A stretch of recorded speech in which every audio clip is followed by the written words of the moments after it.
3 taon na ang nakalipas, ikinasal si Haimeng, ang nag-iisang anak na babae ng presidente ng Yunhai International Hotel Group. Ang asawa niya ay si Sinan, ang panganay na anak na lalaki ng presidente ng Changlu Group, si Changdong. Ang kasal nila ay isang komersyal na alyansa sa pagitan ng dalawang marangal na pamilya. Masasabing ang pamilya Ye at pamilya Lu ay talagang magkatulad sa katayuan. Ang bagong kasal na mag-asawang sina Haimeng at Sinan ay nagbakasyon sa ibang bansa para sa kanilang honeymoon. Hindi inaasahang may biglang dumating na sakuna. Isang aksidente sa sasakyan ang kumitil sa buhay ni Sinan, habang si Haimeng naman ay malubhang nasugatan at nawala. Nang marinig ang masamang balita ni Yimingzai, inatake siya sa puso at namatay. Nahimatay ang ina ni Haimeng, lumala ang sakit at kinailangang maospital, at pagkatapos ay dinala sa isang di kilalang nursing home. Ginamit ng pamilya Lu ang dahilan ng pamamahala ng pinagsamang ari-arian para sa mag-asawa upang mabilis na agawin ang Yunhai Group at ipinasa ito sa kanilang pang-apat na anak na babae na si Yu at manugang na si Jianglin upang pamahalaan. Sinasabing pansamantalang pamamahala, ngunit sa katunayan ang pamilya Lu na ang naging tunay na may-ari ng Yunhai Group. Hindi lang iyon, ang mga taong nakakaalam ng sitwasyon ay nagchismis na matagal nang nakipag-ugnayan ang pamilya Lu sa isang dayuhang financial group at naghahanda na palitan ang may-ari ng Yunhai. Pagkatapos ng 3 taon, alinsunod sa batas, natapos na ang deadline para sa pag-uulat ng pagkawala ni Sinan at Haimeng.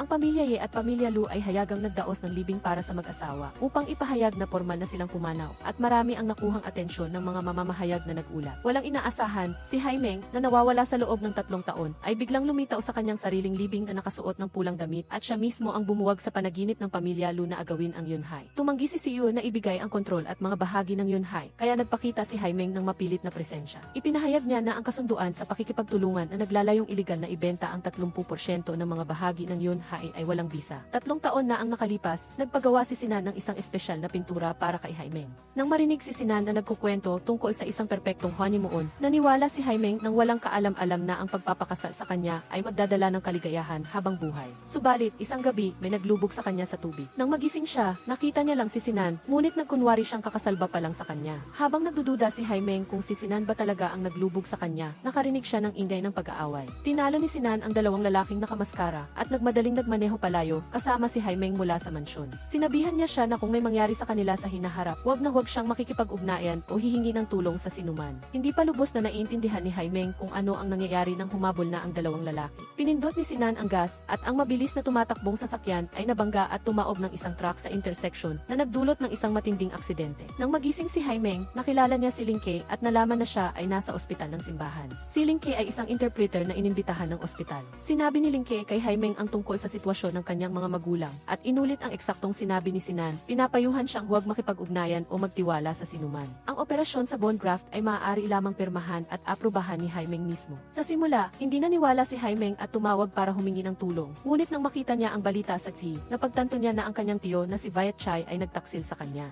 Wala na siyang mapagkakatiwalaan, gaya ng sinabi ni Lingke. Maliban sa kanya, walang sinuman ang makakatulong kay Haimeng sa huli. Pinirmahan ni Haimeng ang pahintulot para sa operasyon. Ang ginang ng pamilya Lu, si Meiyon, ay hindi papayag na ibigay na lang ang mga bahagi ng Yunhai. Pinuntirya pa niya si Yan Xin, ang ina ni Haimeng na nasa nursing home, at gusto ring kunin ang mga bahagi na pagmamay-ari niya na pinamamahalaan ni Viet Chai para sa kanya. Bumalik muli si Haimeng sa Yunzu ang villa na binili ni Sinan ng malaking halaga. Dito, nakasalubong niya ang bunsong anak ng pamilya Lu na si Siyu. Inimbestigahan ni Lingke ang bawat detalye ng pamilya Ye at Lu. Si Meiyon ang pangalawang asawa ni Changdong, na stepmother din ni Sinan at tunay na ina nina Siyu at Siyu. Si Siyu ang bunsong anak na lubos na pinalaki ni Meiyon. Noong bata pa siya, bigla siyang nahilig sa pagpana at kalaunan ay naging isang profesional na atleta, nag-aral at nakipagkumpetensya sa ibang bansa at naging isang nangungunang mamamana. Si Siyu ang tanging miyembro ng pamilya Lu na malinis na parang puting papel, na hindi kailanman nakialam sa negosyo ng pamilya o sa anumang transaksyon. Ang pamilya Lu ay maihawak na peking kasunduan sa pamamahala ng ari-arian. Ang misyon ni Haimeng ay bumalik sa Yunzu ang villa, hanapin ang kinaroroonan ng kanyang ina at bawiin ang kasunduan sa pamamahala ng ari-arian na pinirmahan niya. Hindi pinansin ni Haimeng ang pagpigil ni Siyu at dumiretso sa silid. Kinuha ni Siyu ang lahat ng alahas ni Haimeng at iginiit na kanya iyon. Ipinakita ni Haimeng kay Siyu ang kanyang pangalan na nakaukit sa alahas na nagdulot ng labis na kahihiyan dito. Tinanong ni Meiyon si Haimeng kung ano talaga ang gusto niya at sinabi lang ni Haimeng na darating ang araw na malalaman niya. Samantala, nagalit si Viet Chai sa taong namamahala sa seguridad ng libing.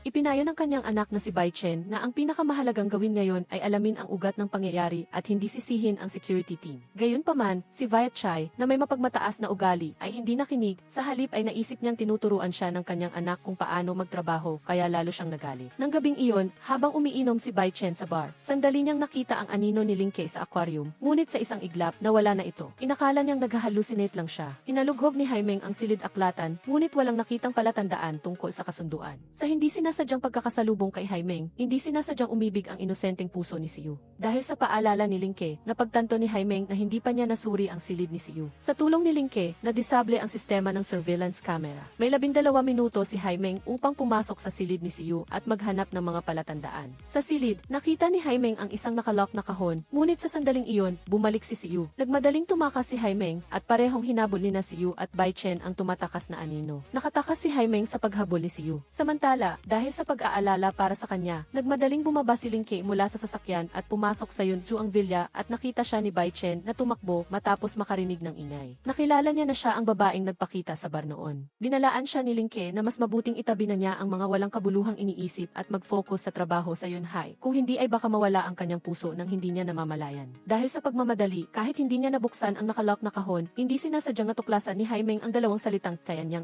na nakasulat ng lihim sa papel kung saan isinulat ni Mayon ang mga tagubilin para kay Siyu. Ito ay maaaring ang pangalan ng isang hindi gaanong kilalang kumpanya ng pangangalaga sa kalusugan at nursing home na pag-aari ng pamilya Lu. Baka ang kanyang ina ay nakakulong din sa nursing home na ito. Upang paalisin si Haimeng, inutusan ni Siyu ang isang tao na sirain ang electrical system sa kanyang sasakyan. Hindi inaasahan, si Siyu na nagmamadaling umalis ay napagkamalan ang sasakyan ni Haimeng bilang sasakyan ng kanyang ate at nagmaneho ng walang pag-aalinlangan. Sa gitna ng daan, napansin niyang may mali sa sasakyan at inapakan ang preno, ngunit hindi inaasahang bumilis pa lalo ang takbo ng sasakyan. Hindi nagamit ni Siyu ang handbrake at ang electronic system ng sasakyan ay tuluyan ng paralisado. Habang nakikita niyang lalong bumibilis ang takbo, unti-unti siyang nawalan ng pag-asa. Sa sandaling ito, tumawag si Haimeng, sinabi kay Siyu na buksan ang gate, umalis sa ring road at magmaneho patungo sa isang liblib na lugar sa labas ng bayan. Sa gitna ng gulat, pumili si Siyu ng isang kalsada na ginagawa at 5 kilometro na lang ang layo bago makarating sa dulo ng kalsada. Nagmaneho si Haimeng na nakabuntot kay Siyu at pagkatapos ay sumugod patungo sa kanyang sasakyan upang pilitin itong huminto. Bago pa man sumabog ang sasakyan, nahilan niya si Siyu palabas, iniligtas ang kanyang buhay sa huling sandali, habang si Haimeng naman ay nawalan ng malay dahil sa pinsala. Nagmadaling pumunta si Mayon sa ospital, nagbitiw ng mapait na salita kay Haimeng at pagkatapos ay sa harap niya, inutusan niya si Siyu na magpadala ng tao para magbantay sa silid ni Siyu at huwag payagan ang sinuman na pumasok ng walang pahintulot. Sa kabutihang palad, si Siyu ay nagkaroon lamang ng mababaw na sugat at hindi nagtagal ay gumaling at lumabas ng ospital at bumalik sa Yunzu ang villa upang magpahinga. Sa kabilang banda, si Haimeng, bago pa man gumaling ang kanyang dating sugat, ay nadagdagan pa ng bago at inirekomenda ng doktor ang isa pang operasyon, ngunit matindi siyang tumanggi. Sa pagbabalik ni Siyu ng buhay, labis siyang nagpapasalamat kay Haimeng at sinubukan siyang lapitan, ngunit si Haimeng, na nagbago na ang ugali, ay malamig na tinanggihan ang paglapit niya. Habang nagtatalo silang dalawa, bumalik si Changdong at hindi nagustuhan ni Haimeng nang tawagin siyang ate ni Siyu. Binalaan niya ito na ang ate niya ay si Siyu at ang apelyido niya ay Ye. Bumalik sina Meiyon at Changdong sa Yunzu ang villa at nang makita nilang kausap ni Haimeng si Siyu, agad siyang nagali. Sa kabaligtaran, si Changdong, bilang pinuno ng pamilya, ay nagpakita ng higit na pag-unawa at pinigilan ang galit ng kanyang asawa. Hindi tulad ni Meiyon, si Changdong ay nagpakita ng labis na kabutihan kay Haimeng.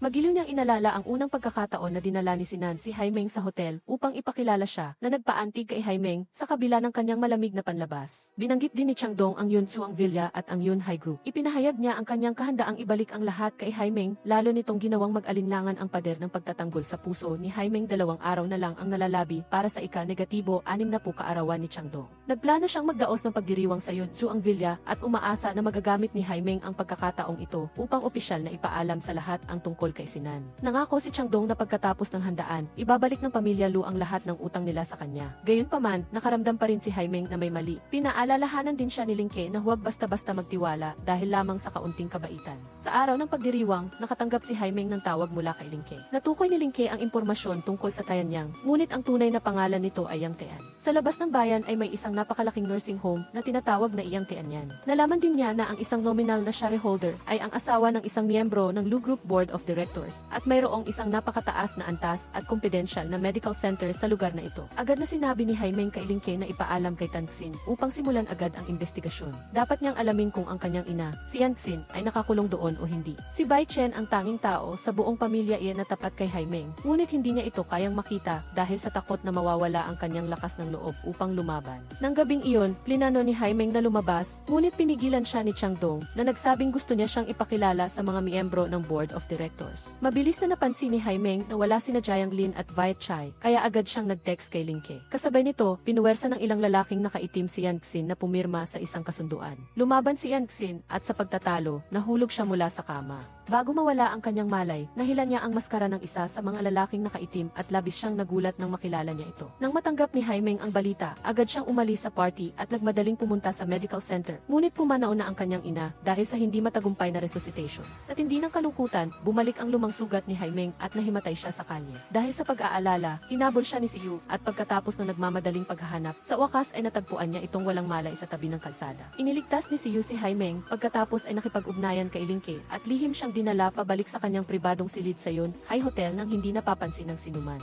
Inihayag ng pribadong doktor kay Siyu ang kasalukuyang kalagayan ng kalusugan ni Haimeng bagamat matatag ang kanyang vital signs. Napakamasama ng prognosis para sa paggaling mula sa bone injury sa pulso at sa surgery para sa screw plate implantation sa lower back. May mga senyales ng impeksyon sa sugat hindi pa matagal at inirekomenda ng doktor na sumailalim siya sa isa pang operasyon, ngunit malinaw na wala si Haimeng ng intensyon na gawin iyon. Kaya, sa kasalukuyan, maliban sa paggamit ng anti-inflammatory at pain-relieving na gamot, wala na silang mas magandang paraan. Nang malaman ang kalagayan ni Haimeng, si Siyu, na likas na malumanay at mabait ay nakaramdam ng kirot sa kanyang puso. Sinunod niya ang payo ng doktor, nagpuyat magdamag upang alagaan siya, maingat na pinapalitan ang gamot at hindi maitago ang awa sa kanyang mga mata. Kinabukasan, tahimik na umalis si Haimeng nang walang paalam at hindi man lang siya nagdala ng pampawala ng sakit. Sumakay siya ng taxi para makipagkita kina Tangxin at Lin Ke at isinaksak ang USB drive na iniwan ng kanyang ina sa computer. Sa loob ng AFSGU ay may naka-encrypt na numero ng telepono. Tinawagan ni Haimeng ang numerong iyon at nalaman na ito ang linya ni Chang Wei, isang abogado na nagpapakadalubhasa sa pamamahala ng pamana mula sa Tiancheng Law Firm. Lumalabas, 4 na taon na ang nakalipas, ipinagkatiwala na ni Tangxin kay Attorney Chang Wei ang lahat ng ari-arian na nakapangalan sa kanya, kasama ang mga bahagi ng Yun Hai Group. Para pamahalaan ni Haimeng na intindihan niya na ang pagkamatay ng kanyang ina ay tiyak na nagdulot ng pagkabalisa sa kanyang mga kalaban at ang kanyang landas ay magiging mas mahirap. Pansamantalang isinantabi ang kalungkutan, ginawa ni Haimeng ang kanyang sakit bilang lakas at nagsimula siyang gumanti. Dinala niya si Lin Ke at ang iba pa at siya lang ang bumalik sa punong tanggapan ng Yun Hai Group. Gumamit siya ng matinding pamamaraan upang paalisin ang pansamantalang general manager na si Jiang Lin at bawiin ang posisyon ng kanyang tiyo na si Viet Chai na may sapat na dokumento upang patunayan. Kahit hindi pa kasama ang 30%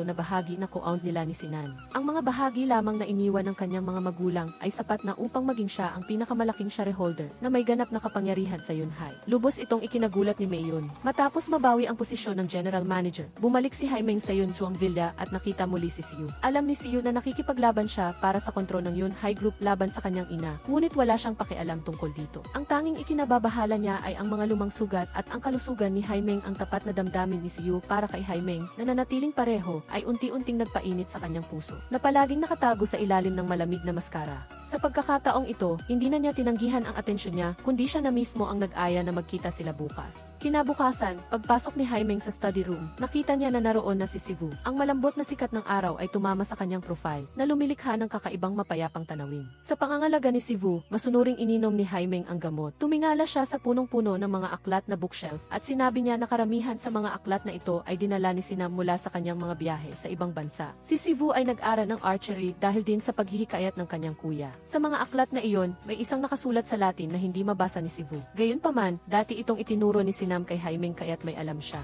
Agad na hiniling ni Sivu ang tulong niya sa pag-edit ng talaan ng nilalaman para sa aklat na iyon at masaya siyang pumayag. Mula noon, 2 pusong bata ang hindi sinasadyang naakit at nagkalapit. Nabawi ni Haimeng ang mga karapatan sa pamamahala ng mga tauhan at pananalapi ng Yun Hai Group. Ang kanyang tiyo, si Viet Chai, ay tinanggal sa ilalim ng pagkukunwari ng pagretiro at si Lin Ke ay itinalaga sa posisyon ng bagong vice-presidente na maihawak ng lahat ng kapangyarihang pinansya ng grupo. Minsang lumabas si Sivu para mag-ensayo, hindi sinasadyang nakita niya ang kanyang ina, si Ginang Meise, na bumubulong kina Singet at Jiang Lin. Gayunpaman, hindi siya pumasok at nagtanong. at ayaw niyang makialam sa mga alitan sa pagitan ng dalawang pamilya. Pagkatapos noon, tinanong ni Changdong si Sivu kung gusto niyang palitan siya sa pamumuno sa Changlu Group, ngunit tahasan itong tinanggihan ni Sivu. Nagpahayag din siya ng pananaw na hindi nila dapat puntiryahin ang High Group. Sa pag-unawa sa ibig sabihin ng kanyang anak, agad na inutusan ni Changdong si Tio Man na bantayan ang bawat galaw ni Sivu. Samantala, isang senior executive mula sa paksyon ni Meisi ang tumanggap ng utos na lihim na kunin ang selyo at mahahalagang dokumento ng High. Nang matanggap ni Lingha ang aplikasyon para sa pagbabago ng legal na kinatawan mula sa legal department, agad niya itong iniulat kay Haimeng. Mabilis na nagbigay ng kontrasukat si Haimeng.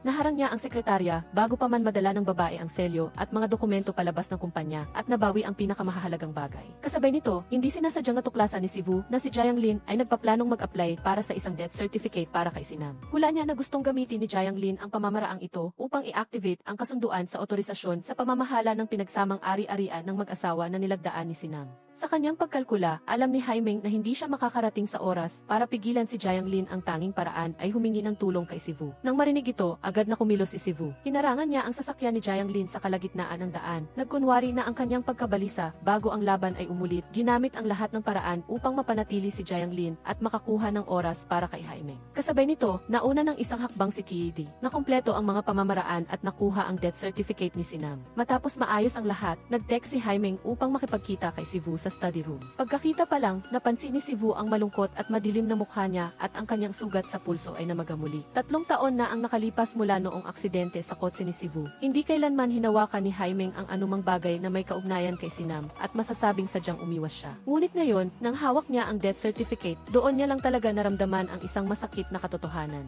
Si Sinam, na dating asawa niya, ay tuluyan ng wala. Unti-unting naglalaho ang lahat ng kanya sa mundong ito. Nagtataka si Sivu kung paano nagkakilala si Haimeng at ang kanyang kuya. Ikinuwento niya na nagkakilala sila sa pamamagitan ng isang diksyonaryo ng Latinong panitikan at doon naunawaan ni Sivu kung bakit siya tinuruan ng kanyang kuya ng Latin. Katulad ni Haimeng, si Sivu ay naimpluwensyahan din ng malalim ng kanyang kuya at nagpursige sa karera ng archery. Alam niya na ang SFC Trang Manor at ang SFC High Group ay parehong pag-aari ni Haimeng. Labis siyang nakaramdam ng pagkakasala at kahihiyan sa mga nagawa ng kanyang pamilya sa kanya. Tiniyak niya na hanggat magsalita si Haimeng, handa siyang tulungan siya sa anumang bagay. Palaging walang tiwala si Haimeng dahil sa pangit na peklat sa kanyang pulso. Ngunit hindi ganoon ang iniisip ni Sivu. Dahan-dahan siyang nagdagdag ng mga kulay sa peklat na ginawa itong mas buhay. Nang gabing iyon, nagkaroon ng mapayapang pagtulog si Haimeng. Hindi niya alam kung kailan ang dalawang puso ay lalong nagkalapit. Samantala, hiningi ni Lingge sa technical department ang lahat ng proyekto ng Yunhai sa loob ng nakalipas na 5 taon para sa pagsusuri at inspeksyon. Sinabi niya na kung hindi sila gagamit ng matitinding hakbang, ang pamilya Ye at ang pamilya Lu ay hindi makukuha ang gusto nila sa pamamagitan ng karaniwang legal na pamamaraan. Pagkatapos nito, nakatanggap sina Haimeng at Lynch ng balita na tinipon ni Director Xia ang ilang shareholder at nakuha ang otorisasyon ng halos kalahati ng board of directors. Bitbit nila ang resolusyon ng otorisasyon at dumiretso sa General Manager's Office.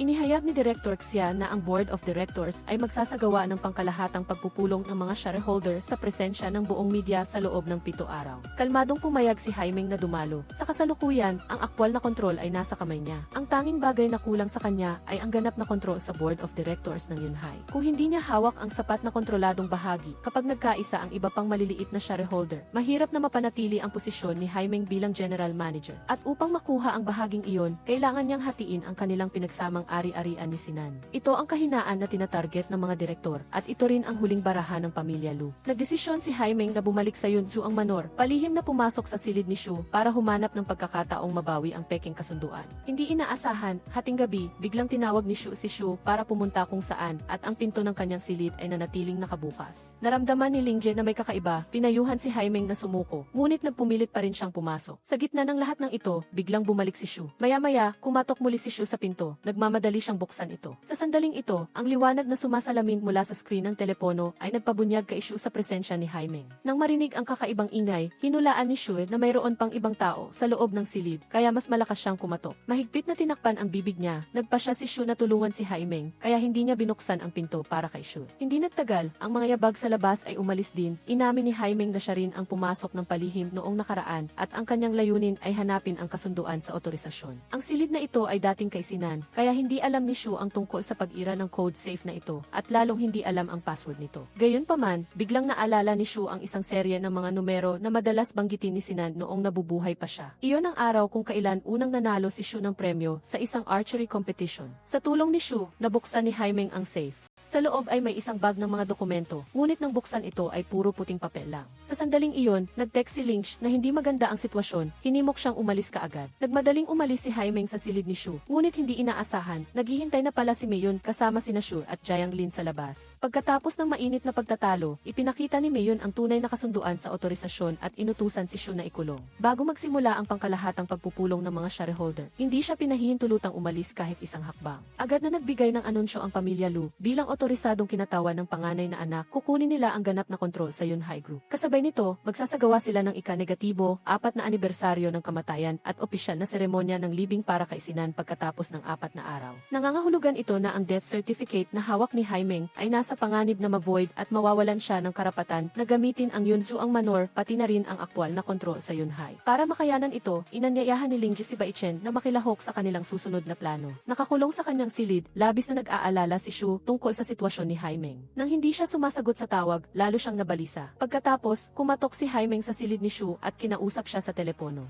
Tiniyak ni Shu na tinutulungan niya siya dahil naniniwala siya sa kanyang pagkatao at hindi dahil sa kanyang kapatid. Muling kailangan ni Haimeng ang tulong ni Shu. Hiniling niya na bago magsimula ang pagpupulong ng mga shareholder upang kumpirmahin ang mga karapatan ng shareholder sa unang araw, dalhin niya ang aklat na may pirma ni Sinan kay Dangsin. Tutulungan siya ni Dangsin na makipag-ugnayan sa abogado upang ipasuri ang pirma. Ang kanyang misyon ay lumitaw kasama ang resulta ng pagsusuri bago magsimula ang pagpupulong. Sa araw ng ikalawang seremonya ng libing, dumating si Baichen at tinulungan si Shu na iligaw ang mga bodyguard. Sinira ni Shu ang lock ng pinto, tumakbo palabas at sumakay sa kotse ni Baichen upang umalis. Pagkatapos ng maraming araw ng paghihintay, sa wakas ay dumating na rin ang araw na ito para kay Haimeng.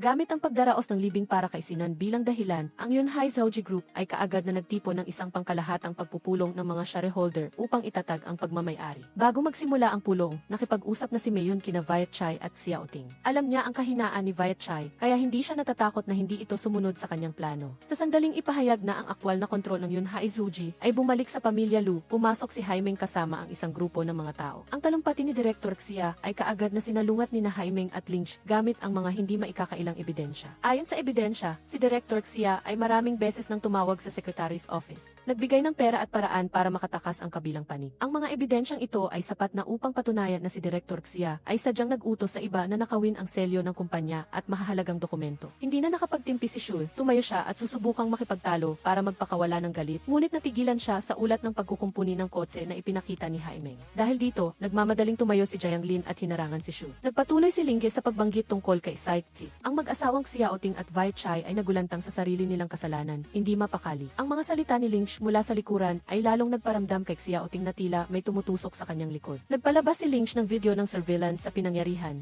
Ipinakita na bago nangyari ang insidente kay Sidekick, si Jiang Lin ay may dalang isang folder ng mga dokumento at nagmamadaling tumakbo palabas ng nursing home. Kinuha ng mga tauhan ni Haimeng ang dahilan na si Jiang Lin ay pinaghihinalaang gumawa ng pagpatay. Kaagad siyang kinontrol at ipinasa sa pulisya. Kasabay nito, natanggap ni Shu ang ulat ng pagsusuri ng sulat kamay. Gusto niyang tulungan si Haimeng kaya hindi niya pinagdudahan ang motibo niya nang ipilit niyang siya mismo ang magdala ng ulat ng pagsusuri. Naramdaman ni Baichen na may mali, ngunit dinala pa rin niya si Shu. Kinuha ni Mayon ang kasunduan upang takutin. Ngunit sinabi ni Haimeng na peke ang lagda dito. Ang tintang ginamit ay isang lokal na tatak na tumutugma sa uri ng tinta na ginamit sa printer ng Senior Secretary's Office ng Yunhai Group. Ipinakita ni Haimeng ang huling alas, tinawag si Shu sa silid ng pulong. Ang ulat ng pagsusuri ng sulat kamay sa kanyang kamay ay ang patunay na ang kasunduan sa pagtitiwala ng ari-arian ay ganap na peke. Sa huli, sa pamamagitan ng matitinding hakbang, nabawi ni Haimeng ang aktwal na kontrol ng Yunzuang Manor at ng Yunhai Zhaoji Group para sa mga senior manager at empleyado sa grupo, pati na rin sa mga taong hindi dapat nasa Yunzuang Manor, pinaalis niya silang lahat. Ngayon lang nalaman ni Shu na ginamit siya ni Haimeng at ang kanyang puso ay puno ng halo-halong damdamin. Sinabi ni Changdong ang magagandang salita para kay Haimeng, ngunit hindi siya natinag. Inutusan ang mga tao na itapon ang lahat ng gamit ng pamilya Lu palabas ng Yunzuang Manor, kasama na ang mga medalya ni Shu. Si Mayon, na siyang pinakamamahal kay Shu, ay labis na nagalit, sinampal siya at pinagbawalan siyang umuwi. Nagmaneho si Lynch para ihatid si Haimeng pabalik sa Yunzuang Manor. Hindi niya pinansin si Shu na nakatayo sa gate. Pagkatapos, pinayuhan ni Lingge si Shu na umalis, ngunit hindi siya nakinig. Umulan, lumabas si Haimeng na may dalang payong. Itinaas ang payong para silungan siya mula sa ulan. Gustong Gustong magtanong ni Shu ng malinaw, bakit iginiit ni Haimeng na dalhin niya ang ulat ng pagsusuri sa pulong ng mga shareholder. Hindi nagtago si Haimeng, ipinaliwanag niya na dahil si Shu ay may apelyidong Lu, siya lang ang lalabas kasama ang ulat ng pagsusuri upang ang media at press na naroroon ay maniniwala na ang kasunduan sa pagtitiwala ay peke. Kapag si Shu mismo ang nagdala ng ulat ng pagsusuri, maaari lamang sirain ang huling psikolohikal na depensa ng lahat sa pamilya Lu, kasama na si Meiyun. Gustong malaman ni Shu ang kanyang posisyon sa puso ni Haimeng, ngunit walang puso niyang sinabi na wala siyang halaga sa kanya, at silang dalawa ay hindi na magkakaroon ng anumang relasyon sa buhay na ito. Nagsabi ng paalam ang dalawa na nasasaktan sa ilalim ng malakas na ulan, pareho silang nalugmok sa kawalan ng pag-asa. Pagkatapos maulanan, bumalik ang luma ng sugat ni Haimeng, ang kanyang isip ay napuno ng mga alaala ng bawat sandaling nakasama niya si Shu. Hindi makontak ni Baichen sina Haimeng at Shu, kaya tinawagan niya si Lingje. Hindi inaasahan, si Lingje ay nasa bar din, at alam pa niya ang lihim na si Baichen ay inampo ng pamilya E. Pinaalalahanan ni Lingje si Baichen na bago niya matuklasan ang buong katotohanan, mas mabuti na itago niya muna ang kanyang kabaitan. Isinantabi ang sakit, sumisid si Haimeng sa trabaho, at opisyal na kinuha ang kontrol ng buong Yunhai Zhaoji Group. Nang imungkahi ni Lingje na suriin ang lahat ng aklat at proyekto ng technical department, pumayag si Haimeng at nakipagkita kay Lingje bukas ng 8 oras sa Benhao apartment. Samantala, abala si Shu sa archery, pumupunta sa club para mag-practice araw-araw. Ang hikaw na nakakabit sa kanyang damit ay aksidenteng nahulog sa dressing room, pinulot ng kasintahan ng may-ari at inangkin. Upang mabawi ang hikaw, pumayag si Shu na makipagpustahan sa may-ari. Babarilin niya ang pana ng nakapiring at ang resulta ay tumama siya sa ika-negatibo 1-0 bilo. Nakakulong si Jiang Lin sa loob ng 1-0 araw. Balisa si Shu na parang langgam na gumagapang sa mainit na kawali. Ayaw tumulong ni Meiyun, kaya si Shu ay napilitang lumapit kay Shu.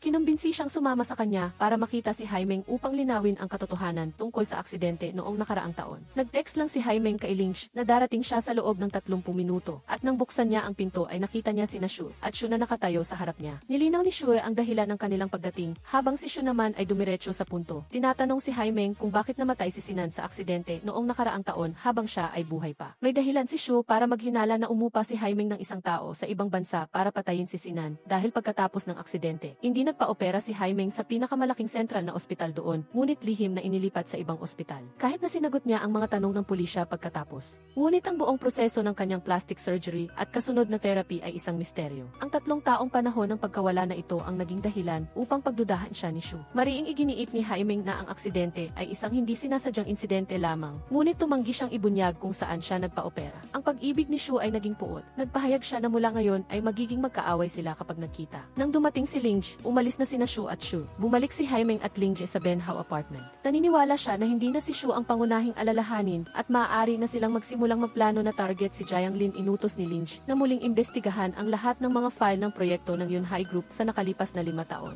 Bilang pinuno ng technical department, responsibilidad ni Baichen na makipagtulungan sa trabaho ni Lingje. Dahil dito, nagkaroon sila ng mas maraming pagkakataon na mag-ugnayan. Nakaramdam si Baichen ng kakaibang pamilyaridad. Laging nararamdaman na nakita na niya si Lingje kung saan. Ngunit hindi ito inamin ni Lingje. Sa halip ay seryoso niyang pinaalalahanan si Baichen ang huwag nang gumamit ng ganoong klaseng lumang estilo ng panunukso sa hinaharap. Sadyang ginamit ni Shu si Shu, inilagay ang pangalan ng kanyang nakababatang kapatid sa lahat ng mga dokumento, at ginamit din ang opinyon ng publiko upang siraan ang reputasyon ng Yunhai Zhaoji Group at ni Haimeng online. Hindi lang iyon, nagplano pa si Shu ng gulo. Nagpanggap na customer na sadyang gumawa ng gulo sa front desk ng hotel. Ayaw nang palakihin ni Haimeng ang issue, kaya lumabas siya kasama ang staff para humingi ng tawad. Ngunit hindi inaasahan, palihim siyang kinuhanan ng video at in-upload online. Hindi nagtagal, nakatanggap si Haimeng ng tawag mula kay Lingje. Alam niyang ang bisita kanina ay maaaring sadyang inayos ng isang tao. Si Haimeng ay pinaratangan ng pagpatay sa kanyang asawa, may nag-spray ng graffiti sa kanyang kotse, at hindi niya alam kung saan kinuha ang malaking larawan ng kasal nila ni Sinan at binuhusan ito ng pintura. Ibinigay ni Dangxin ang balita kay Haimeng na naghain si Shu ng aplikasyon sa korte. Tinututulan ang kanyang karapatan sa mana. Ang kanyang dahilan ay ang aksidente ni Sinan ay may maraming kaduda-dudang detalye, at nakipag-ugnayan sa pulisya sa ibang bansa upang hilingi na muling imbestigahan ang sanhi ng krimen. Ang aksyon na ito ni Shu ay naging dahilan upang muling maantala ang pamamaraan ng mana ng pinagsamang ari-arian ni Haimeng na malapit nang matapos. Sa matinding galit, hinanap ni Haimeng si Shu, nagbanta at nagbigay ng babala, ngunit itinanggi niya na siya ang nasa likod ng mga paninirang puri na iyon. Mapilit na tinanong ni Shu kung ano talaga ang nangyari noon, paano ba talaga namatay si Sinan. Hindi na nagtago si Haimeng, halos naging ngit-ngit ang mga ngipin niya habang sinasabi ang katotohanan noon na hindi niya gustong kunin ang buhay ni Sinan, kundi si Sinan ang gustong kunin ang buhay niya. Nang marinig ito, nagpakita si Shu ng ekspresyon ng hindi makapaniwala. Ang matamis na palabas ay sa wakas natapos, inilalantad ang isang malupit na katotohanan mula sa simula. Ang kapalaran na pagtatagpo sa tabi ng Latin Dictionary ay isa lamang pagtatanghal na maingat na inayos ni Sinan para lapitan si Jaime. Kahit sa gabi ng kanilang kasal, hindi niya nakalimutan ang kanyang plano, gumamit ng papuri para kumbinsihin siyang pumirma gamit ang parehong Latin at Chinese. Ngunit si Jaime, sa kanyang katalinuhan, ay matalinong nagpaliban at sinabing hahayaan niya itong tumingin ng husto kapag nakabalik na sila sa Yunhai. At pagkatapos, lumabas ang tunay na kulay ng bagong kasal na asawa. Nang bumaba si Jaime sa pool, hindi siya nag-atubiling gamitin ang pagkakataong iyon at walang awang sinakal siya hanggang sa mawalan ng hininga. Ang lahat, mula sa unang pagtatagpo hanggang sa panata, ay isang patibong lamang na inilatag, puno ng intriga at panlilinlang. Ang matagal nang naipong puot ni Jaime ay sa wakas sumabog nang harapin niya si Shu. Sinabi niya na niloko siya ng kapatid ni Shu para magpakasal. Kinuha ang kanyang pera at ginawang bangungot ang kanilang honeymoon. Tumakas siya mula sa ospital dahil takot siyang hindi siya nito kailanman palalayain. Hindi siya nangahas na bumalik sa bansa dahil alam niyang nag-ayos na si Sinan ng isang malaking bitag para saktan siya. Idinagdag pa ni Jaime na hindi kailanman naging tapat si Sinan kay Shu dahil ang ina ni Shu ang pumatay sa kanyang ina. Ang pagsuporta ni Sinan sa kanyang kapatid na ituloy ang archery ay isa lamang dahilan upang ilayo siya sa negosyo ng pamilya Lu. Sa pamamagitan lamang ng isang maliit na medalya, siya ay nakulong si Shu sa ibang bansa sa loob ng 0 taon. Sa huli, pinatunayan niya na sa honeymoon noong taong iyon, ang panganay na anak ng pamilya Lu mismo ang umatake sa kanyang asawa. Kinabukasan, biglang nagbago ang ihip ng opinyon ng publiko, lumipat sa pagsuporta kay Jaime.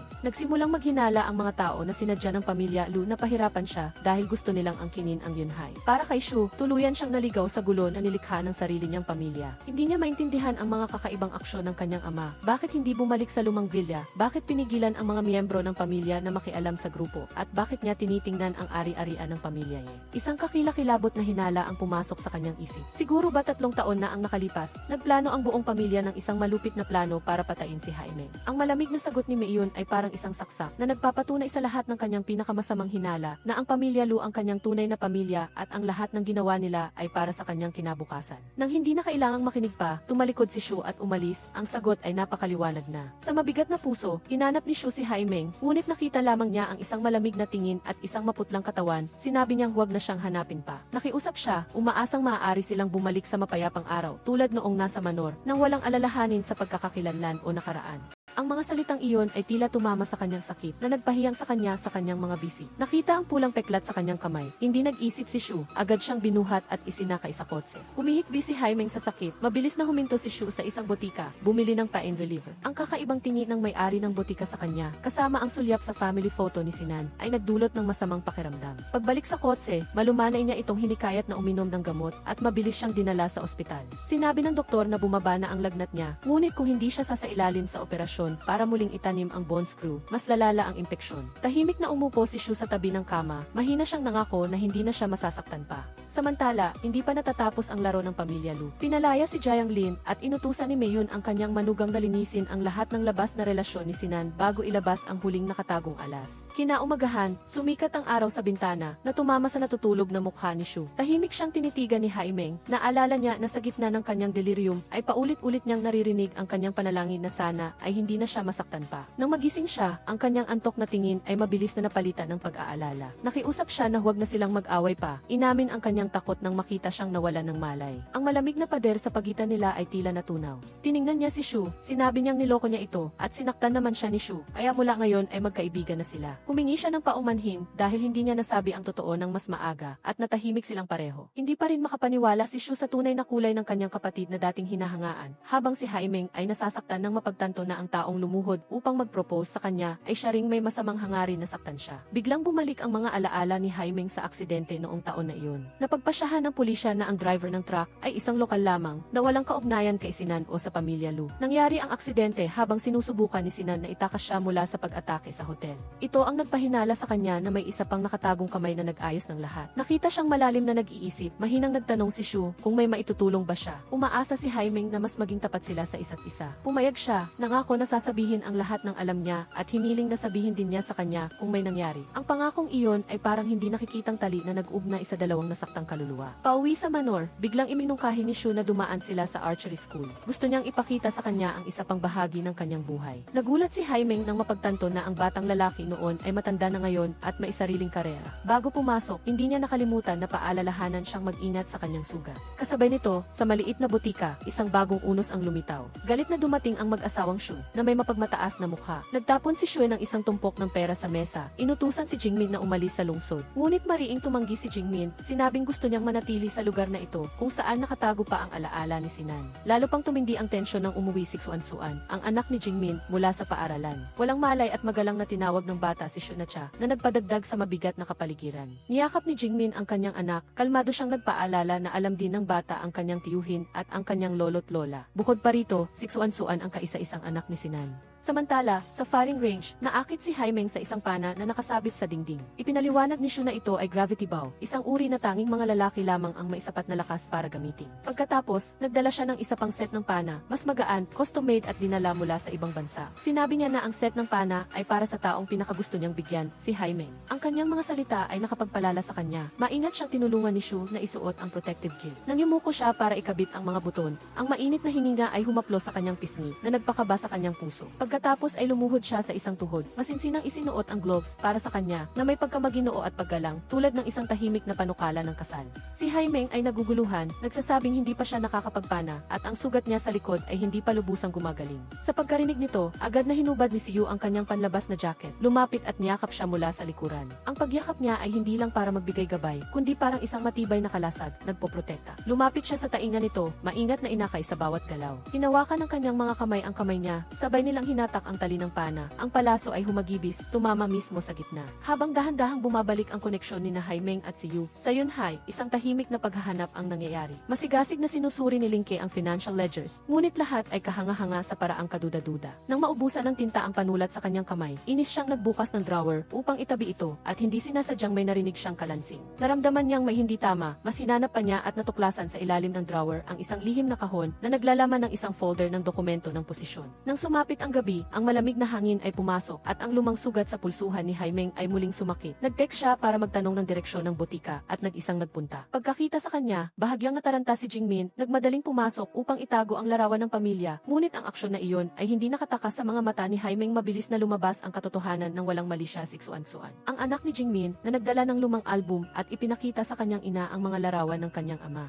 Ang mga mata ni Haimeng ay nanlaki nang makita ang pamilyar na mukha ni Sinan. Agad siyang sumugod papasok, nagulat sa masayang larawan ng pamilya ng tatlo. Pagkatapos magtanong kay Jingmin, nalaman niyang si Jingmin ang legal na asawa at si Xuanxuan ang nag-iisang anak ni Sinan. Tahimik na ikinuwento ni Jingmin ang tungkol sa masayang panahon noon na palaging naghihintay si Sinan na matapos ang kanyang klase para lang kumain sila ng sabay. Ang bawat salita niya ay punong-puno ng taos-pusong damdamin. Gusto niyang dalhin siya sa ibang bansa, magpakasal, magkaanak at tuluyang umalis sa pamilya Lu. Nagpakasal sila, nagtayo ng isang maliit na tahanan at nangako siyang poprotektahan ang mag-ina habang buhay. Ngunit sa ikadalawang kaarawan ni Xuanxuan, napilitan siyang bumalik sa pamilya Lu na may pangako na babalik pagkatapos ng isang taon. Mula noon, maaari na lang hulaan ni Jingmin na bumalik siya para magpakasal sa ibang babae. Sa gitna ng luha, nakiusap siya kay Haimeng na sabihin sa kanya kung paano namatay si Sinan. Biglang tumunog ang wind chime na nakasabit sa harap ng pinto. Hudyat ng pagdating ni Mayon at ng kanyang anak. Ang kanilang mapagmataas at malamig na ugali ay lalong nagpahirap sa sitwasyon. Mariing hinigpitan ni Jingmin ang kanyang mga kamay, determinado siyang hindi tatanggap ng pera o aalis. Hinarangan ni Haimeng ang kanilang daanan, hinihingi na ipaliwanag nila ang lahat. Malamig na pinaalalahanan ni Mayon si Haimeng tungkol sa pagputol niya ng relasyon kay Sinan. Kaya, bakit pa siya nandito ngayon? Tinanong naman ni Haimeng kung bakit alam niyang may anak si Sinan pero hinayaan pa rin siyang pakasalan siya. Sa wakas ay nahayag ang katotohanan, lahat ay dahil lang sa mga ari-arian ng pamilya niya. Dati, nakipagtulungan si Sinan kay Mayon, nangakong tutulong ng buong lakas upang agawin ang negosyo ng pamilya niya. Kapalit nito ay itatago niya ang pag-ira ng asawa at anak niya. Kapag nagtagumpay, kalahati ng ari-arian ay ililipat sa account ni Sinan sa ibang bansa. Pumayag siya ng walang pag pag-aatubili dahil wala siyang puwang para kay Haimeng sa kanyang puso.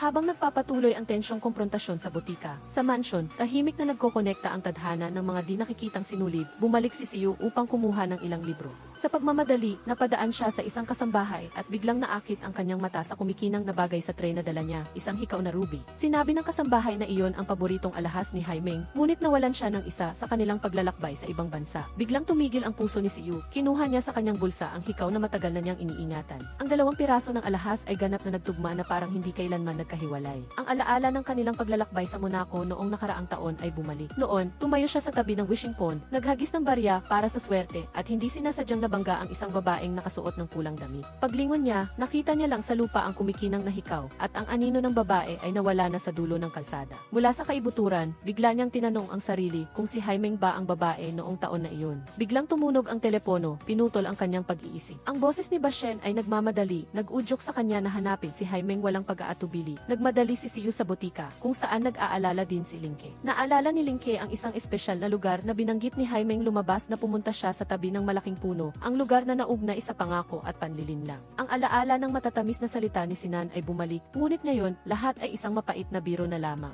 Umiyak siya habang tumatawa, niyakap ang puno na dating sumisimbolo ng kaligayahan. Sa tahimik na dilim, ang tawag ni Siyu ay umalinggaw-ngaw na sumira sa gabi. Sinundan niya ang ilaw at sa wakas ay natagpuan siya. Sa kanyang kamay ay ang kumikinang na hikaw na ruby, patunay sa alaala sa tabi ng wishing pond noon. Noon lang natanto ni Haimeng na ang lalaki noong taon na iyon ay si Siyu. Ikinuwento ni Siyu ang tungkol sa pagkuha niya ng hikaw at simula noon, ito ay naging lucky star na palagi niyang pinahahalagahan na nakasuot sa kanyang kalasat. Hindi rin niya inasahan na ang sinulid ng tadhana ay nag-ugnay na sa kanilang dalawa matagal na ang nakalipas. Sa pakikinig sa kanya, alam ni Haimeng na alam na niya ang lahat tungkol kay Sinan. Sa wakas, naunawaan na niya ang dahilan ng lahat ng kanyang malupit na ginawa. Ngunit nakakagulat, sa halip na malungkot, naramdaman niyang gumaan ang kanyang loob na parang nabawasan ng isang pasanin. Hindi siya asawa ni Sinan, isa lang siyang biktima sa kanyang laro ng pangangaso. Tumingin si Haimeng kay Siyu, ang kanyang mga mata ay puno ng matagal ng kinikimkim na sakit. Natahimik sandali si Siyu at pagkatapos ay naaalala ang sinabi niya, kapag ang buhay ay masyadong mahirap, kailangan lang ng isang piraso ng candy na prutas upang gumaan ang pakiramdam. Nagmamadali siyang kumuha ng candy, dahan-dahang inilagay sa bibig niya. Gusto niyang malaman kung ang tamis ba ay makakabawas sa sakit ng kanyang puso.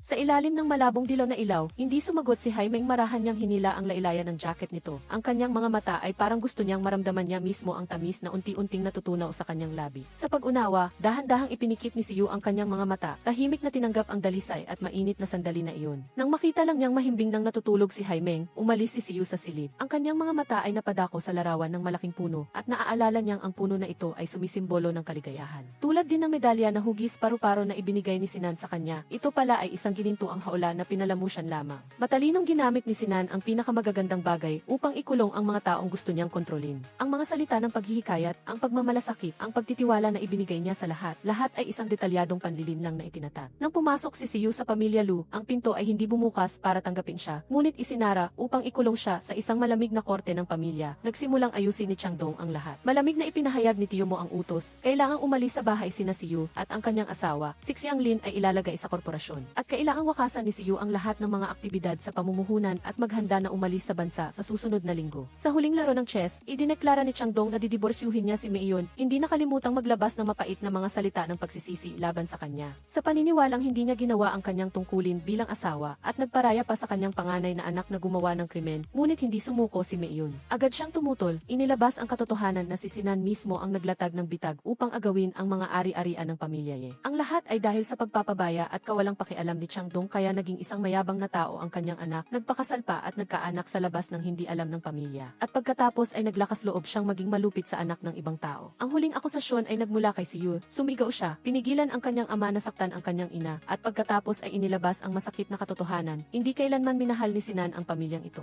Hindi niya kailanman tinuring si Siyu na kapatid, gusto niyang paalisin si Siyu sa bahay, at ang taong pinakakinamumuhian niya sa mundo ay si Siyu, na ikinulong sa sarili niyang silid. Parang gumuho ang mundo ni Siyu. Sa gitna ng apat na malamig na dingding, ang tanging aliw niya ay ang marinig ang boses ni Haimeng. Tinawagan niya ito. Nanatili siyang kalmado, pinayuhan siya sa bawat maliit na detalye. Mula sa tableta sa tabi ng kama hanggang sa pagtawag kay Linke kung lumala ang lagnat. Ang boses ni Haimeng ay umalinggaw-ngaw, malambing ngunit malayo. Sinabi niya na sa loob ng 3 taon, ang sakit ay naging bahagi na ng kanyang katawan, na pumipilit sa kanya na hindi kalimutan ang nangyari.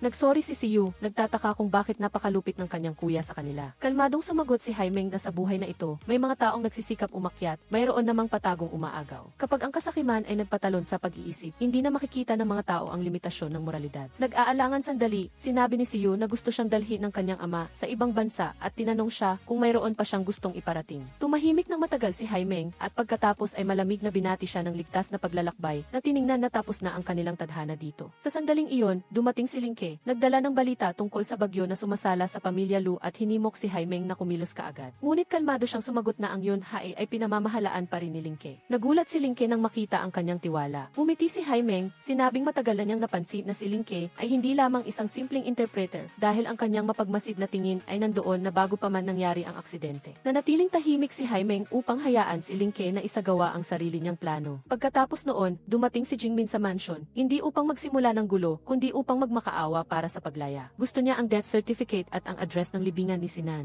Inamin ni Jingmin na nagkamali si Sinan, nagdulot ng hindi mababayarang sakit kay Haimeng, ngunit para sa kanya, ang pag-ibig niya para dito ay nanatiling buo. Kung ang pagkawala ng buhay ang presyo na kailangan niyang bayaran, umaasa lang siyang makakaalis ito ng buo. Tahimik na pumayag si Haimeng, pinahintulutan si Jingmin na dalhin si Sinan at tuluyan siyang umalis sa kanyang buhay. Hindi siya nagpatawad, ngunit wala na ring galit. Umalis si Jingmin na may paniniwala na, pagkatapos ng lahat, makikita rin ni Haimeng ang sarili niyang kaligayahan. Nang tila sarado na ang lahat ng pintuan ng pag-asa, dumating si Bashen, nagdala kay Haimeng ng pares ng hikaw na ruby, kasama ang mensahe, mula kay Siyu na ang wishing star na ito ay sa kanya lamang. Sinubukan ni Haimeng na itayo ang huling pader ng yelo, ngunit ang mensaheng iyon at ang imahe ng pares ng hikaw ay sumira sa lahat. Ang alaala ng lalaking laging dumarating sa tamang oras, upang pagaanin ang kanyang sakit ay bumangon ng malakas. Walang pag-aatubili, mahigpit niyang hinawakan ang peres ng hikaw, humarap at sumugod. Hinabol niya ang kotse na nagdadala kay Siyu palayo. Hindi alintana ang panganib, hinarangan ang harap ng kotse sa pagkagulat ng lahat. Ang headlight ay direktang tumama sa kanya, ngunit sa mata ni Siyu, ito ay parang isang parola sa gitna ng gabi na nagpapasindi ng pag-asa na inakala niyang namatay na. Bumaba si Haimeng sa kotse at dumiretso sa kanya. Sinubukan ng butler na pigilan siya, ngunit dumating sa oras ang kanyang mga bodyguard. Nagtayo ng matibay na pananggalang. Sa gitna ng magulong tanawin, tumalon si Siyu palabas ng kotse. Tumakbo upang harangan ang babaeng mahal niya. Sinabi niya na dumating siya upang sunduin ito. Si Siyu ay natigilan, naaalala ang pagbati niya ng ligtas na paglalakbay at ang pinsalang idinulot ng kanyang pamilya sa kanya, kaya siya nag-aatubili, nakadarama ng pagkakasala. Ngunit isinantabi ni Haimeng ang lahat, tumingin siya diretso sa kanyang mga mata at iginiit na ang lahat ng pagkamuhi, interes o paghahati ng ari-arian ay hindi na mahalaga. Sa pagitan nila ay sina Haimeng at Siyu na lamang, wala ng pamilya Lu, wala ng Sinan. Tinanong niya kung gusto ba niyang sumama sa kanya, kung sasang-ayon siyang tumingin lamang sa kanya mula ngayon at hawakan ang kanyang kamay hanggang sa dulo ng buhay na ito. Si Siyu ay nanginginig, natatakot at umaasa, nagtanong ulit kung hindi na sila maghihiwalay pa. Sumagot si Haimeng, hanggat sumasama siya sa kanya, hahawakan niya ang kanyang kamay hanggang sa dulo ng daan.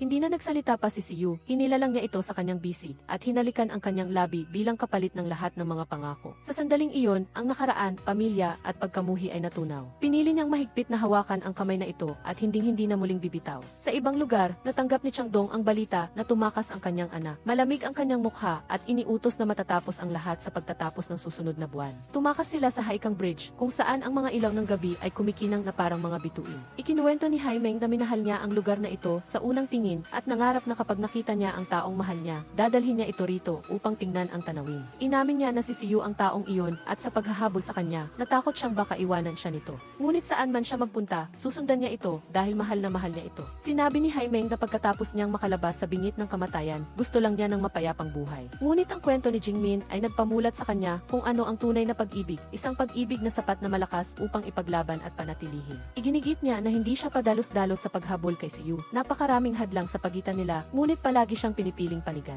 Kahit na hinahamak ng mundo ang pag-ibig na ito, wala siyang pakialam, umaasa lang siyang pumayag siyang manatili sa tabi niya. Ang mga mata ni Siyu ay matatag, hindi siya natatakot sa sinasabi ng mga tao. Kinamumuhian lang niya ang mga taong nanakit sa kanya. Ipinangako niyang palaging nandyan, mamahalin siya ng buong buhay, upang hindi na siya masaktan pa. Ang kanilang pag-ibig ay kinumpirma. Si Siyu, na may seryosong mukha, ngunit hindi maitago ang kaligayahan, ay nagbigay ng mga unang tuntunin. Dapat naganap silang magtiwala sa isa't isa, huwag kailanman magpaalam, at hindi hindi niya siya dapat tawaging bata pa. Hindi pa niya natatapos sabihin ang ikatlong tuntunin nang biglang namatay ang lahat ng ilaw sa tulay. Tanging ang mahinang liwanag ng buwan na lang ang natira. Ipinaliwanag ni Jaimeng na iyon ang 30 segundong espesyal na sandali bawat gabi upang makita ng lahat ang kanilang puso. Sa dilim, dahan-dahang itinaas ni Siyu ang kanyang baba at hinalikan ang kanyang labi ng buong pagpapasiya. Sa sandaling iyon, sumindi ang mga ilaw, nagliwanag sa kanilang maalab na halik na parang isang pribadong entablado. Tumawa si Jaimeng at tinawag siyang bata pa. Pinaalalahanan siya ni Siyu tungkol sa panuntunan na ipinagbabawal ang pagtawag sa kanya ng ganoon, ngunit mapaglaro niya lang siyang hinila palapit upang ang kanilang mga labi ay muling magkita sa romantikong espasyo na iyon. Pagkatapos ng mga bagyo, sa wakas ay natagpuan ng kanilang pag-ibig ang isang mapayapang daungan. Sa shooting range, wala nang distansya ang humahadlang, mahigpit na niyakap ni Siyu si Jaimeng, sabay silang humawak ng pana at sabay na tumama sa gitna. Sa silid aklatan, komportable siyang tiningnan ang silweta ng binatilyo sa tabi ng bintana. Medyo nahihiya siya, hinila siya sa kanyang bisig, naaalala ang unang pagkikita nila sa lugar ding iyon.